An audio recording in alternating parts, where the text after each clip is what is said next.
Bismillahirrahmanirrahim. Assalamu alaikum. Dear students, in this lecture, we are going to study about electric field due to a ring of charge. Before this, we have calculated electric field due to an electric dipole. अब हमें electric field calculate करनी है due to ring of charge. आप सब जानते हैं what is continuous charge distribution. Continuous charge distribution जो है is a system in which charges are uniformly distributed over the conductor. अगर जो चार्जेस हैं, हमने कहा था अगर चार्जेस जो हैं वो लेंथ ऑफ द कंडक्टर के ऊपर, कंडक्टर की लेंथ के ऊपर जो है वो डिस्ट्रीब्यूटेड होंगे यूनिफॉर्मली, तो हम कहते हैं ये लीनियर चार्ज डिस्ट्रीब्यूशन है. इसी वायर को अगर हम बेंड कर दें, ऐसे बेंड कर दें, तो ये हमारे पास एक रिंग बन जाता है. ये हमारे पास एक रिंग है. तो इसका मतलब क्या हुआ, जो रिंग है वो एक्चुअली क्या है, लीनियर चार्ज डिस्ट्रीब्यूशन है. रिंग एक लीनियर चार्ज डिस्ट्रीब्यूशन है. So consider a positive charge ring having radius r on which positive charge is uniformly distributed. As I said, this is case of linear charge distribution. Ring के ऊपर जो charges होते हैं वो linear charge distribution की एक example होती है. You can see in this figure, here we have a charge. ठीक है, ये हमारे पास रिंग है. ये रिंग जिसके ऊपर पॉजिटिव चार्जेस हैं, इसके ऊपर पूरे के ऊपर यूनिफॉर्मली जो है डिस्ट्रीब्यूट किए हुए हैं.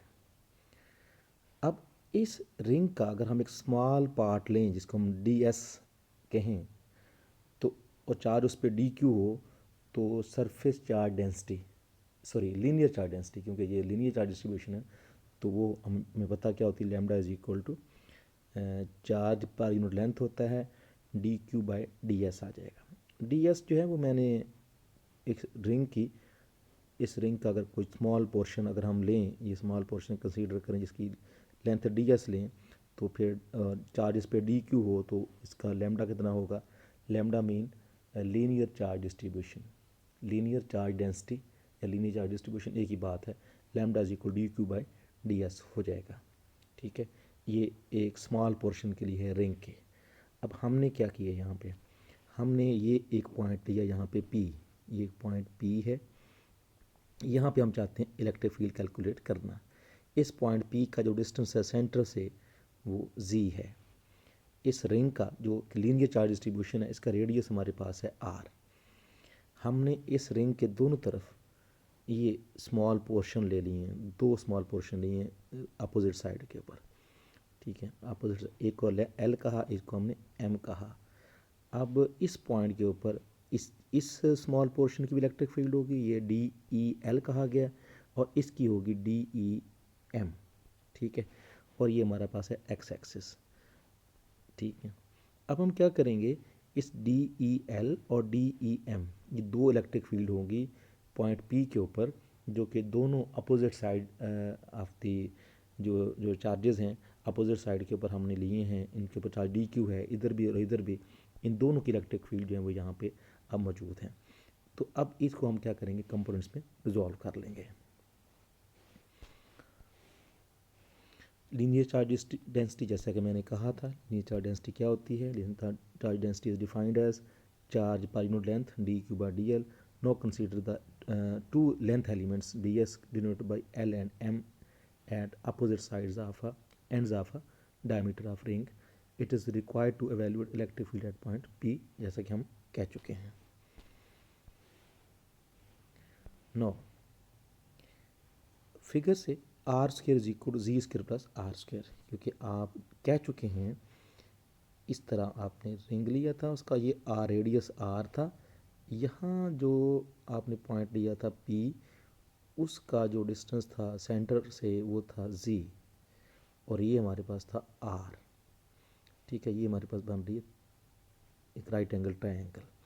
तो पैथागोरस थ्योरम लगाएंगे, मसला फिसागोरस लगाएंगे, तो आर स्क्वायर, ठीक है, is equal to capital are square plus ji square, ये हमारे पास पैथागोरस थ्योरम से आ गया। स्मॉल आर स्क्वायर जो हमारे पास हाइपोटेन्यूज है, hypotenuse square is equal base square plus perpendicular square, ठीक है, ये हमारे पास आ जाएगा। इस फिगर से हम कैलकुलेट कर सकते हैं। अच्छा, अब magnitude of electric field at point P due to element l, तो एल की वजह से जैसे कि मैंने कहा था डी ई एल होती है, तो d E l is equal to के क्यू ओवर आर स्क्वायर, ये हम जानते हैं इलेक्ट्रिक फील्ड इंटेंसिटी का फार्मूला होता है। ई इज इक्वल टू के क्यू ओवर आर स्क्वायर, ये हम जानते हैं। लेकिन जब स्मॉल की बात हो तो d e is equal to k D Q by are square, तो ये d Q by are square l element की वजह से जो है वो इलेक्ट्रिक फील्ड होगी पी पॉइंट के ऊपर, इक्वेशन नंबर 1 कह दिया हमने। इसी तरह magnitude of electric field at p due to element m is given by d E m is equal to k D Q by are square, equation number 2 होगी। अब दोनों तरफ जो है ये साइड इक्वल हैं, 1 और 2 की राइट हैंड साइड इक्वल तो लेफ्ट भी इक्वल होंगी, तो हमने कहा d E l is equal d E m होता है। Now resolve electric field D E l and d E m into rectangular components. अब हमारे पास रेक्टेंगुलर कंपोनेंट हमारे पास आ जाएंगे दोनों तरफ, जैसा कि आप जानते हैं पी पॉइंट था ऐसे, ठीक है, और इस तरफ डी ई हमारे पास एल था, और इधर जो था ऐसे वो डी ई एम था। ये हमारे पास यूँ एक्स एक्सिस था, ये एंगल थीटा बन रहा है। नो, हमने बारी बारी दोनों को रेक्टेंगुलर कंपोनेंट में रिजॉल्व किया। जैसा कि इसको अगर करेंगे डी एम को, यहाँ से नॉर्मल ड्रॉ करेंगे, यहाँ से नॉर्मल ड्रॉ करेंगे, एंगल के सामने ये कंपोनेंट जो है वो वाई कंपोनेंट डी ई एल वाई, ये डी ई एल एक्स होगा, डी ई एल एक्स, और इधर ये क्या होगा, ये डी ई एम एक्स, और ये वाला डी ई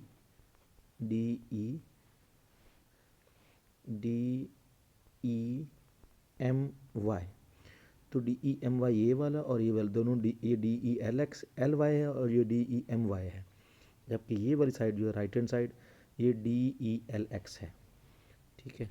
तो हमारे पास क्या हो जाएगा, हमारे पास हो जाएगा रिजल्टेंट वाई कंपोनेंट जो है वो किसके इक्वल आ जाएगा, D E y is equal to, ये दोनों ऐड हो जाएंगे, ठीक है, क्योंकि एक ही डायरेक्शन में, जबकि ये वाले जो होंगे एक्स कंपोनेंट ये सब्ट्रैक्ट हो जाएंगे।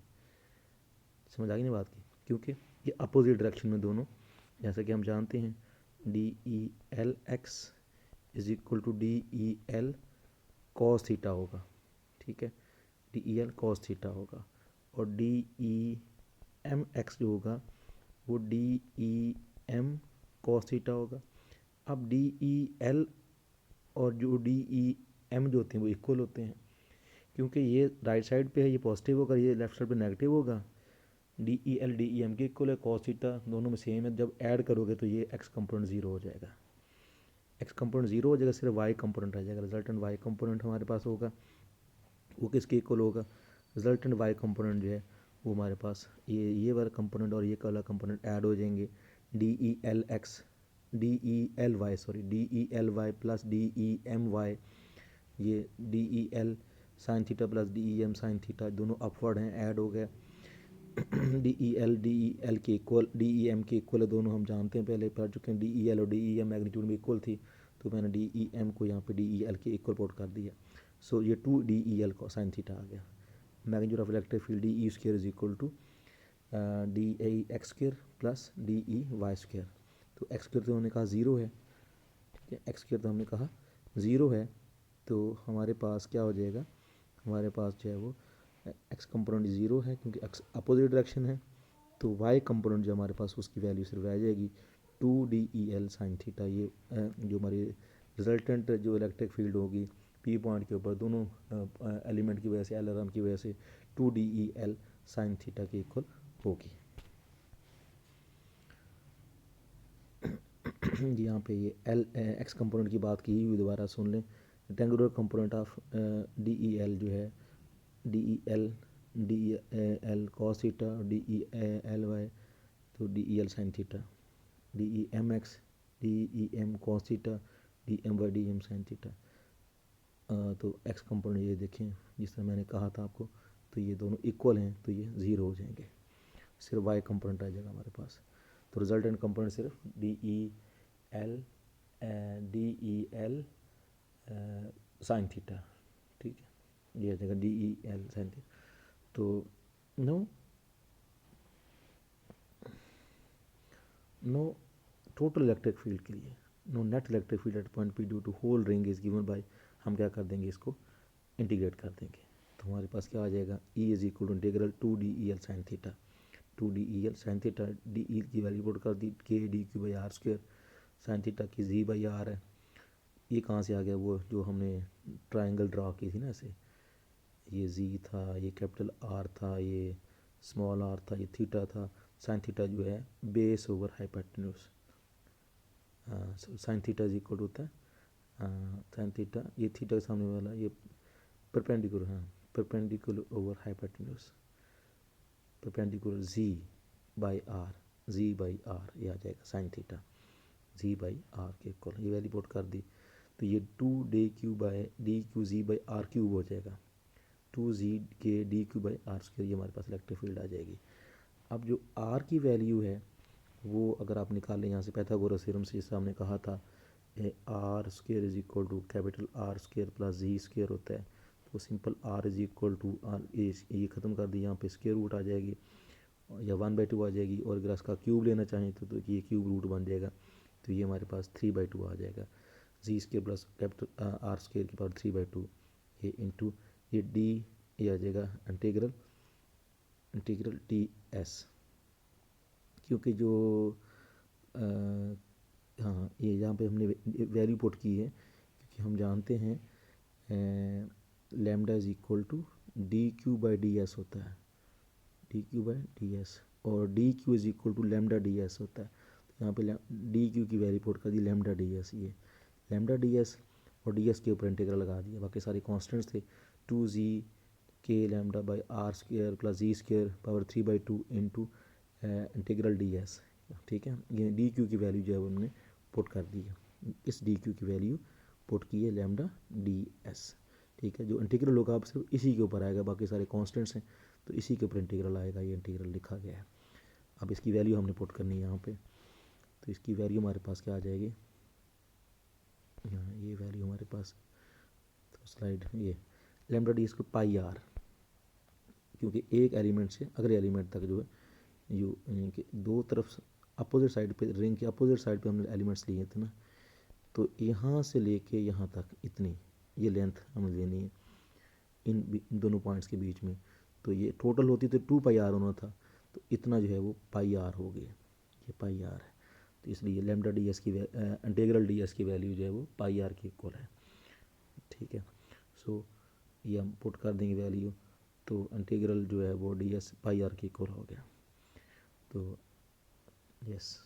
तो आल्सो हम जानते हैं lambda equal D Q by d s होता है, d Q equal lambda d s होता है। तो वैसे अगर पूरे रिंग के ऊपर चार्ज निकालना हो तो पूरे रिंग के ऊपर charge lambda Q is equal to lambda integral D S, और डी एस यहाँ पे पूरे रिंग के लिए जब लेंगे तो ये जो डी एस होगा ये 2πr होगा, ये पूरे रिंग के लिए बात हुई यहाँ पे, तो ये चार्ज जो है पूरे रिंग के ऊपर चार्ज है, इसलिए चार्ज की वैल्यू जो हमारे पास आ जाएगी वो आ जाएगी lambda into 2πr, lambda into 2πr। सो ये जो 2πr इंटू लैम्डा जो है ये बन गया q, इसमें 2πr into lambda is equal to q बन जाएगा, q चार्ज के इक्वल आ जाएगा, ये q के इक्वल आ जाएगा, ये E is equal to Z K Q by are square plus capital are square power 3/2 आ जाएगा। ये no electric field P at ये हो चुका है पहले, ये हो चुका है। नेक्स्ट पेपर ये this is the electric field at point P due to ring when point P lies at larger distance. अब P जो है जब बहुत ज़्यादा हाइट पे होगा तो उस वक्त जो जी स्क्वायर होगा वो रेडियस से बहुत ज़्यादा होगा, रेडियस बहुत कम होगा, तो आर जो इतना कम है कि नियरली इक्वल टू 0 है, तो Z K Q by Z square power 3/2, तो 2 से 2 कट जाएगा, जी क्यूब आ जाएगा। तो ई इज इक्वल टू के क्यू बाई जी क्यूब आ जाएगा। It means ring at point we consider at point ring then R जो है बहुत ज़्यादा है, चार्ज बिहेव करता है as a point source. Sorry ये क्यूब नहीं बल्कि हाँ ऊपर से एक जी से जी कट भी जाएगा, जी के क्यू जी था ना ऊपर, और नीचे वाले क्यू जी से वो कट जाएगा। ये यहाँ पे ये जो जी नीचे जी क्यू भी आना था, तो ऊपर जो है ना वो जी K Q by Z cube आना था, तो जी क्यू एक कट जाएगा, तो जी ये आ जाएगा K Q by are square Z square. तो ये इलेक्ट्रिक फील्ड इंटेंसिटी है जिस तरह एक पॉइंट के ऊपर होती है ड्यू टू पॉइंट चार्ज। तो ये उसी तरह इसका मतलब क्या हुआ कि जो रिंग है वो एक चार्ज की तरह बिहेव कर रहा है जब जो पी पॉइंट होगा वो एक लार्ज डिस्टेंस के ऊपर मौजूद होगा। दैट्स ऑल फ्रॉम हियर, अल्लाह हाफिज़।